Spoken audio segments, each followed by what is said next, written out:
Aaron Judge Anthony J. Causi So a funny thing happened to me this week. I was sitting in my living room, minding my own business, reading on the internet about all the ways Rob Manfred and his merry band of helpers were going to help fix baseball, wondering if these meetings were going about as well as the ones for New Coke went back in the day. And, look, I am not a man who generally opposes progress. I no longer own even one cassette of my favorite albums. I do not own a typewriter. I hardly ever pay for stuff in cash anymore. I even let my wife cut the cable cord recently, and have somehow adjusted without breaking into a rash whenever the stream on my television freezes up. But baseball, well, call me what you will, stodgy, old school, immovable, intractable. Guilty on all counts. I admit I will likely adjust to any of the things that Manfred the Fixer and his Greek chorus come up with because I just like the game so much, well, unless they ever do start an extra inning with a man on second. Then, we go to the mattresses. Anyway, I turned to Twitter, as all great statesmen must, and I typed out the following. I realize this is an increasingly shrinking opinion, but I like baseball exactly the way it is, at 17 words and 95 characters. That's among the shortest tweets I've sent out in a long time. No hashtags.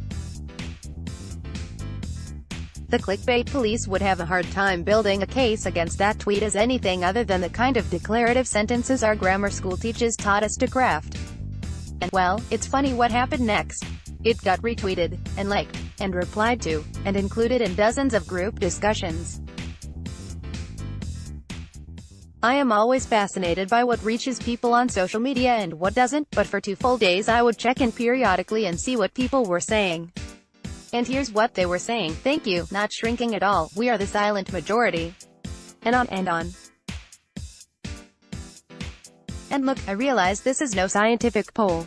I realize that there are just as many reasonable people who love the game every bit as much as I do who don't believe our social mores will collapse if the National League ever adopts the DH, or if that 3-hitter minimum rule is applied, though I do fear some social unrest if the shift is ever legislated out, but I am a worrier by nature. But here was the general sense I got from the 2,000-plus people who reacted to that on social media, and the 50 or so who decided to actually email me their thoughts on the subject. 1.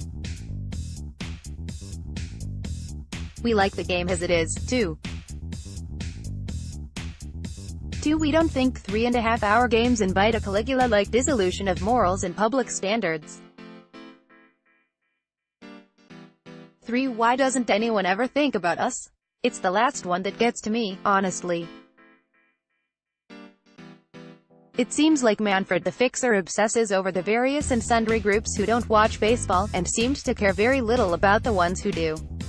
Part of that is because he can. We are kicked to declare our undying loyalty for the sport, can't imagine life without it, so we shrug our shoulders and accept stuff. But what if that doesn't happen? What if by the time Manfred the Fixer is done fixing a sport that generated $10.3 billion in 2018, a sport that isn't exactly in dire need of fixing, in other words, he doesn't attract the masses of indifference, but also manages to alienate the core fans who keep his sport alive? That probably won't happen. Again, we like the sport too much, we're addicts, we're supplicants. But what if it did? Wax note to self, after watching his first year as a wheeler and a dealer, whenever Derek Jeter invites you to play in his home poker game, say, yes, Derek Jeter up. More and more it sounds like Janis Porzingis is Latvian for Yoko Ono. Thank goodness we once again live in a world where you can believe in True Detective. As you watch the overmatched city of Atlanta scuffle through a Super Bowl, it is utterly staggering that there was actually an Olympics there once upon a time. Back at Jack Inez, I see where Hal, son of George, doesn't understand why Yankees fans consider him cheap. We are not concerned with corporate bottom lines, only winning titles, something that has not happened for the past 10 years. There is no crying in baseball, but also, there is no whining in baseball. Hal is whining. Fact, if any of the Yankees brass wants fans to lower their expectations, then maybe it's time to cease and desist with the annual title or bust bluster every time they're eliminated earlier than they deem appropriate. Steve Tronchina, I would take anti-tanking it a step further. The drafts in pro sports were started to help bad teams improve and compete, but that was before free agency systems existed. Now teams have that avenue to utilize, making the draft a less important tool. I would open up the drafts so that every team in the leagues has an equal chance. No more jockeying for draft position.